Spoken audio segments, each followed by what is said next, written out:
நல்லா இருக்கும். இன்றைக்கு எப்படி மரக்கறி எல்லாம் போட்டு ஒரு சொதி வைக்கிறேன்னு சொல்லி காட்டுறேன். எல்லாரும் வெங்காயத்தை வதக்கிட்டு பால் விட்டு சொதி வைப்பினா, நான் எல்லா மரக்கறியும் போட்டுட்டு தான் அதிகமாக சொதி வைக்கிறேன். நான் ஏன்னு சொன்னால் கிட்ஸும் சாப்பிடுவினம். வெறும் பாலில் வைக்கலாம், அதில் ஒரு சத்துமே இல்லை. நீங்கள் மரக்கறி எல்லாம் போட்டு வைக்க நல்ல சத்தாக இருக்கும். எப்படி வைக்கிறது, என்னென்ன பொருட்கள் தேவையான்னு சொல்லி பார்ப்போம். ஒரு வெங்காயம் எடுத்துருக்கேன். நீங்கள் சிவத்த வெங்காயம் வேண்டாம், வெள்ளை வெங்காயம் வேண்டான்னு நீங்கள் போடலாம்.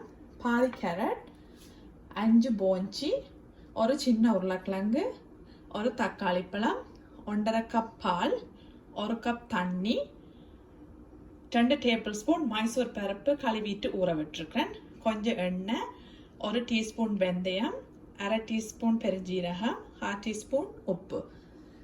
இப்போ பார்ப்போம் எப்படி செய்கிறேன்னு சொல்லி. சின்ன சட்டி எடுத்துருக்கிறேன். அடுப்பில் வச்சுட்டு கொஞ்சம் எண்ணெயை விடுவேன்.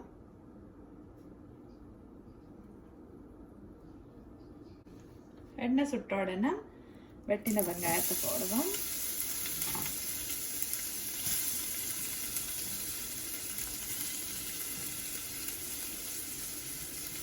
வெங்காயம் போட்ட கையோடையே கருவேப்பிலை, செத்த மிளகாய் எல்லாத்தையும் ஒன்றா போடலாம்.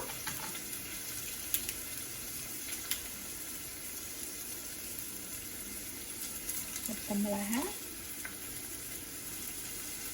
வெந்தயம், பெருஞ்சீரகம், உள்ளி.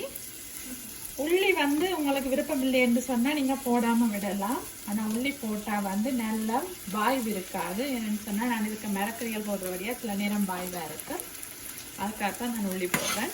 உள்ளி போட்டிங்கன்னு சொன்னால் நல்ல வாசமாக இருக்கும். சொல்லி ஒரு தரம் ட்ரை பண்ணி பாருங்க, கிட்ஸுக்கு பிடிக்கும்.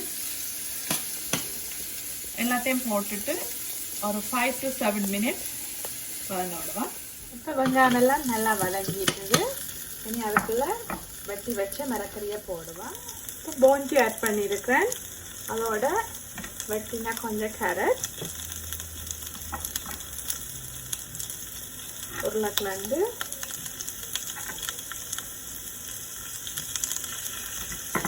எல்லாத்தையும் போட்டு வதக்குவோம்.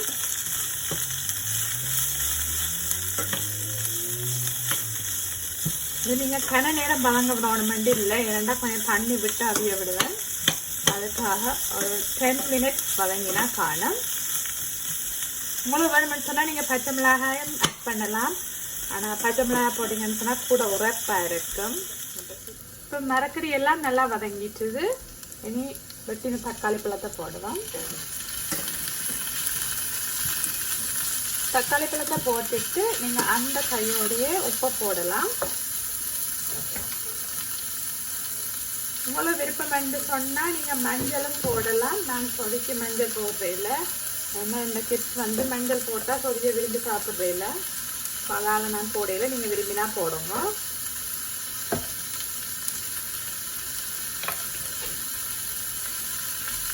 இப்போ எல்லாத்தையும் போட்டு லைட்டாக வதங்க விடுவோம். இப்போ எல்லாம் நல்லா வதங்கிட்டுது. நான் 1 கப் தண்ணி ஆட் பண்ண போகிறேன். 1 கப் தண்ணி ஆட் பண்ணிட்டு நீங்கள் வச்ச மைசூர் பருப்பையும் அதுக்குள்ள விடுவோம்.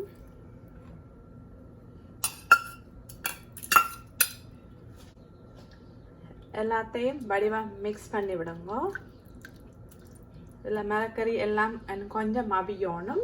அதால் நான் ஒரு 10 to 15 மினிட்ஸ் அவிய விட போகிறேன்.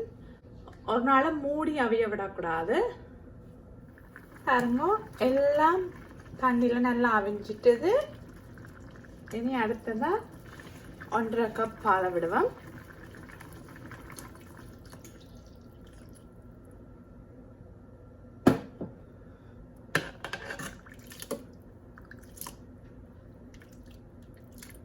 பாருங்க அப்படி இருக்கு. சதையன்னு எல்லா மரக்கறியும் சேர்ந்து நல்ல சத்தாக இருக்கும், டேஸ்டாயும் இருக்கும்.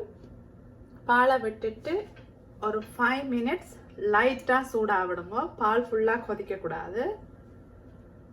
இது நான் இந்த சொதி இடியப்பத்துக்கு தான் இன்றைக்கு வச்சுருக்கிறேன். இடியப்பத்துக்கு நல்லா டேஸ்டாக இருக்கும். காட்டுறேன் உங்களுக்கு எப்படி இருக்குன்னு சொல்லி. எல்லா மரக்கறியோட அந்த பாலும் சேர்ந்து சொதி வந்து ரெடி ஆயிட்டுது. பாருங்க எப்படி இருக்குன்னு சொல்லி. நல்ல டேஸ்டாக இருக்கும். நீங்கள் தனியாக இடியப்பத்துக்கு வெறும் பால் சொதியை விடுறதை விட மரக்கறி எல்லாத்தையும் சேர்த்து கிட்ஸ் சாப்பிடுவினா சத்தாயம் இருக்கும். செய்து பாருங்க. பிடிச்சிருந்தா லைக் பண்ணுங்க, கமெண்ட்ஸ் பண்ணுங்க. தேங்க்யூ.